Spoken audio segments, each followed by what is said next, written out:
19 सितंबर 2022 को एक मासूम लड़की की जिंदगी हमेशा के लिए छीन ली गई। लेकिन क्यों? क्या था वो सच जिसको छिपाने के लिए उसकी जान ले ली गई? नमस्कार दोस्तों, आज हम बात करेंगे एक ऐसी कहानी की जो सिर्फ मर्डर केस नहीं है बल्कि हमारे समाज का वो काला सच है जिसे हम अक्सर नजरअंदाज कर देते हैं। ये कहानी है अंकिता भंडारी, एक 19 साल की लड़की। उस लड़की ने अपने परिवार की मदद करने के लिए, अपने सपनों को पूरा करने के लिए एक रिसोर्ट में नौकरी करना शुरू किया। लेकिन उसकी जिंदगी सिर्फ 18 दिन में खत्म हो गई। कौन था वो वीआईपी जिसके लिए अंकिता को अनैतिक मांग पूरी करने के लिए मजबूर किया गया? क्यों एक गरीब लड़की की आवाज को हमेशा के लिए चुप करा दिया गया? आखिरकार कौन था वो वीआईपी जिसके लिए अंकिता को अनैतिक मांग पूरी करने के लिए मजबूर किया गया? क्यों एक गरीब लड़की की आवाज को हमेशा के लिए चुप करा दिया गया? क्या इस केस का पूरा सच कभी सामने आएगा? इस कहानी को हम शुरू से समझते हैं, कदम दर कदम, ताकि आप हर उस पल को महसूस कर सके जिसने अंकिता की जिंदगी को हमेशा के लिए बदल दिया। अंकिता भंडारी उत्तराखंड के पौड़ी गढ़वाल जिले के डोबश्री कोट गांव की रहने वाली थी। 11 नवंबर 2003 को जन्मी अंकिता एक होनहार छात्रा थी। 12वीं की कक्षा में अंकिता ने 88% हासिल किए। अंकिता का सपना था होटल मैनेजमेंट में अपना करियर बनाना, लेकिन 2020 में कोविड ने सब कुछ बदल दिया और इसी में अंकिता के पिता की नौकरी भी छीन ली गई। परिवार की हालत इतनी खराब हो गई थी कि अंकिता को देहरादून के Shri Ram institute of hotel management में लिया गया कोर्स बीच में छोड़ना पड़ा और इसका कारण था सिर्फ पैसों की कमी।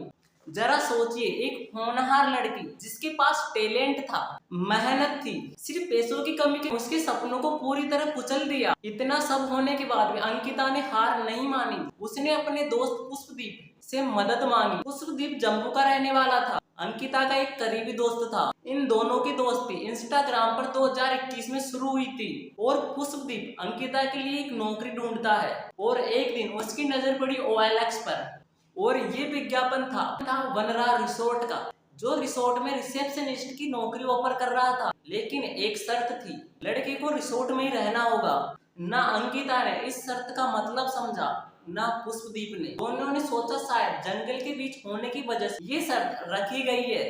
ये लग्जरी रिसोर्ट गंगा भोगपुर तला से ऋषिकेश से सिर्फ 10 से 12 किलोमीटर दूर जंगल से घिरा हुआ एक लग्जरी रिसोर्ट था।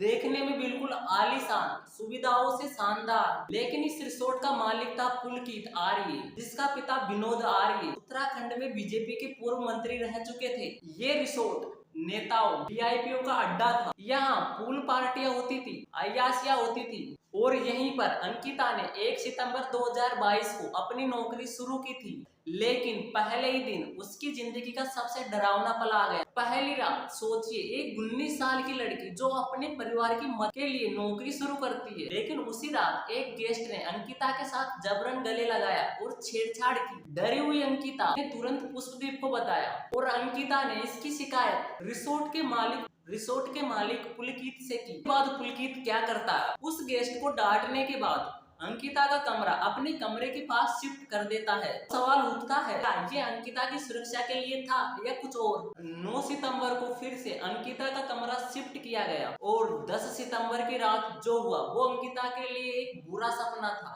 पुलकित आर्य, मैनेजर सौरभ भास्कर और स्टाफ अंकित गुप्ता ने अंकिता के कमरे में शराब पी। फिर उन्होंने अंकिता के साथ छेड़छाड़ की। अंकिता ने तुरंत पुष्पदीप को कॉल किया। वो चिल्लाई, तुम क्या कर लोगे? लेकिन पुलकित ने उसका फोन छीन लिया। पुष्पदीप से कहा, छोटी मोटी बातें मत बताओ। सोचिए, 19 साल की लड़की अपने परिवार की मदद के लिए नौकरी करती है और उसे ऐसी परिस्थितियों का सामना करना पड़ता है। लेकिन ये तो बस शुरुआत थी। अंकिता ने अपने दोस्त आयुष, जो पहले रिसोर्ट में इलेक्ट्रीशियन का काम करता था, उसको मैसेज किया। उसने लिखा, इन लोगों पर भरोसा नहीं है, ये हौसी है, तमीज नहीं है, मुझे एक और नई जॉब चाहिए। वो फोन पर बताती है पुलकित ने उसे किस करने की कोशिश की। अंकिता ने गुस्से से उसे डांटा, लेकिन फिर क्या? पुलकित आर्य ने अपना गुस्सा स्टाफ रिंकू के ऊपर निकाला और उसे पीटा। अंकिता भंडारी अपने मैसेज में आयुष को लिखती है, सारा स्टाफ रिसोर्ट छोड़ने वाला है और मैं भी, लेकिन अभी मैं मजबूर हूँ। मजबूरी, यही वो शब्द है जो इस कहानी की सबसे बड़ी सच्चाई है। 17 सितंबर की रात अंकिता का डर और गहरा हो जाता है। अंकित गुप्ता ने उनसे कहा 19 सितंबर को एक वीआईपी गेस्ट आएगा, उसे एक्स्ट्रा सर्विस चाहिए। एक्स्ट्रा सर्विसेज का मतलब यौन शोषण। अंकिता ने साफ मना कर दिया। अंकिता ने तुरंत पुष्पदीप को मैसेज किया। वो कहती है कि ये मुझे प्रोस्टिट्यूट बनाना चाहते हैं। उसने अपने दोस्त विवेक आर्य, जो पहले इस रिसोर्ट में काम कर चुका था, उसको भी बताया कि पुलकित और अंकित उस पर दबाव डाल रहे हैं। लेकिन यहाँ पर एक सवाल उठता है, आखिर ये वीआईपी कौन था? क्या कोई नेता या कोई बड़ा बिजनेसमैन? और क्यों पुलकित उनकी मांगों को पूरा करने के लिए इतना बेताब था? पुष्पदीप अंकिता का दोस्त था, वो जम्मू में रहता था। 14 से 16 सितंबर को रिसोर्ट में आया था। उसने वहां पर कुछ वीआईपीओ को बाउंसरों के साथ देखा, लेकिन उसे उस समय शक नहीं हुआ कि रिसोर्ट में इतना गंदा खेल चल रहा है। लेकिन 17 सितंबर को अंकिता के मैसेज ने उसे हिलाकर रख दिया। मुझे इनसिक्योरिटी होती है।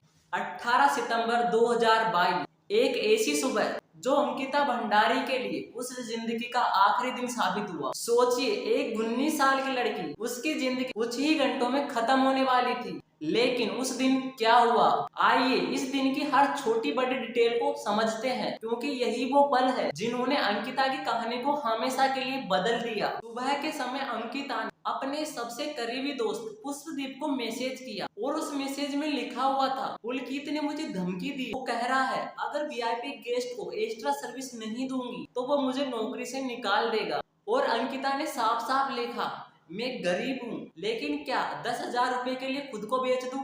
ये शब्द दोस्तों सिर्फ एक मैसेज नहीं थे, ये थे एक ऐसी लड़की की पुकार जो अपनी इज्जत और आत्मसम्मान के लिए लड़ रही थी। अंकिता ने सुबह फैसला कर लिया कि वो इस नरक से बाहर निकलेगी। वो अपना बैग को पैक कर लेती है। उसने रिसोर्ट के एक स्टाफ सौरव विष्ट को कॉल किया और कहा, मेरा बैग सड़क तक ले जाओ, मैं जा रही हूँ। लेकिन अंकिता को क्या पता था, उसका ये फैसला उसकी जिंदगी का आखिरी फैसला बनने वाला है। दोपहर होते होते अंकिता का डर और बढ़ गया। उसने अपने करीबी दोस्त पुष्पदीप को फिर से कॉल किया। उसकी आवाज में डर साफ झलक रहा था। उसने कहा, पुष्प मुझे यहाँ से निकालो, ये लोग मेरे साथ कुछ भी कर सकते हैं। पुष्पदीप जो जम्मू में था, उसने उसे हिम्मत दी और कहा, फोन चालू रखो, मैं कुछ करता हूँ। लेकिन अंकिता की आवाज कांप रही थी। ये गरीब लड़की 18 दिन पहले अपनी नौकरी को ज्वाइन करती है, अब वो अपनी जान बचाने के लिए जंग लड़ रही है। उसकी ये हिम्मत, उसकी सच्चाई की लड़ाई पुलकित आर्य, सौरभ भास्कर, अंकित गुप्ता को बर्दाश्त नहीं हुई।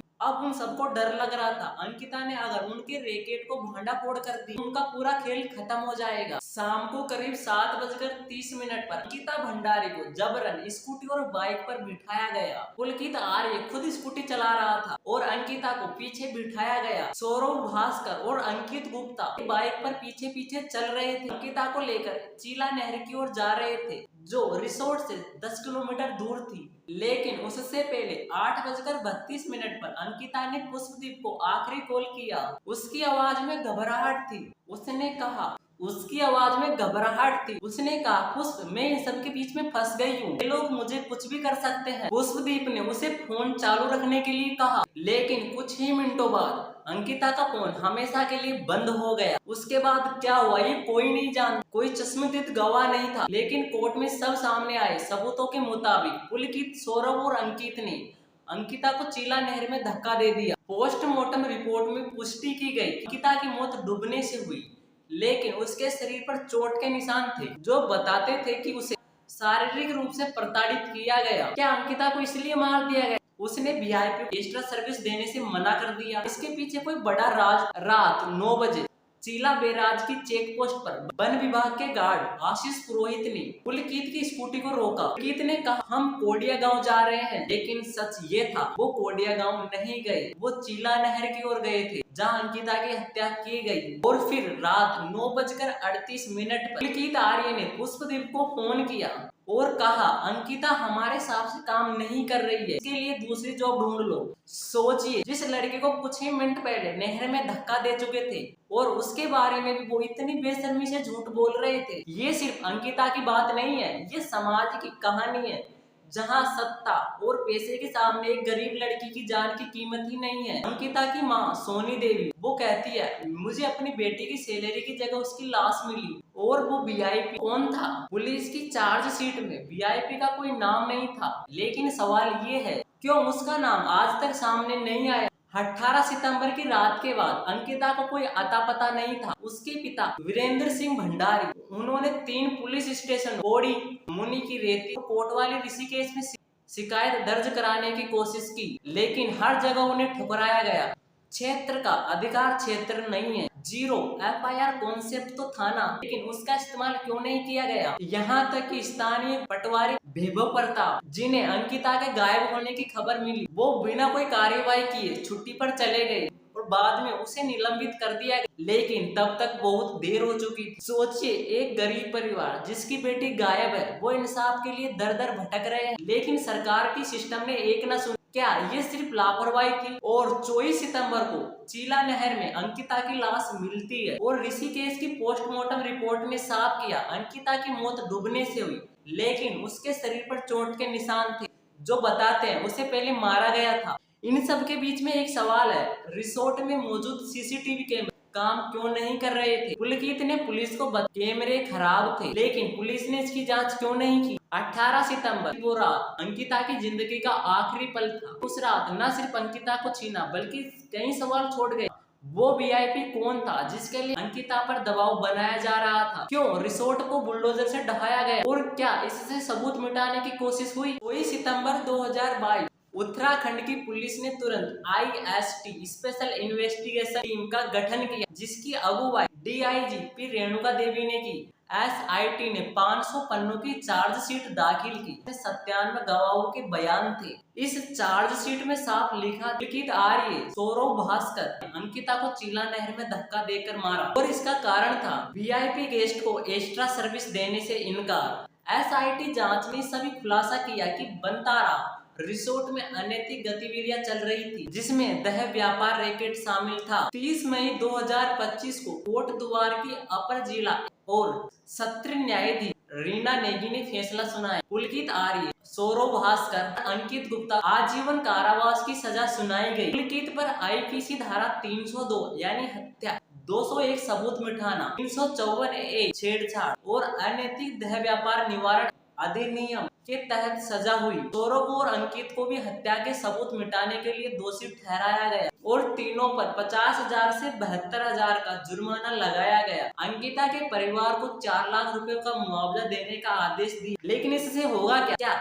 ये सजा अंकिता के लिए पूरा इंसाफ है? अंकिता के माता पिता वीरेंद्र सिंह और सोनी देवी ने कहा आजीवन कारावास काफी नहीं है, वो चाहते हैं इन हत्यारों को फांसी हो। सोचिए, एक माँ बाप जिन्होंने अपनी बेटी को खोया, वो आज भी इंसाफ की आस में भटक रहे हैं। इसमें एक सवाल है जो लोगों ने उठाया है, आखिर अंकिता की हत्या के बाद बनतारा रिसोर्ट को बुलडोजर क्यों चलाया गया? स्थानीय लोगों और अंकिता के परिवार, उन्होंने आरोप लगाया कि सबूत मिटाने की साजिश थी, लेकिन पुलिस ने इसकी गहराई से जांच क्यों नहीं की? अंकिता के गायब होने के बाद अंकिता के पिता को 3 पुलिस स्टेशनों पर भटकना पड़ा।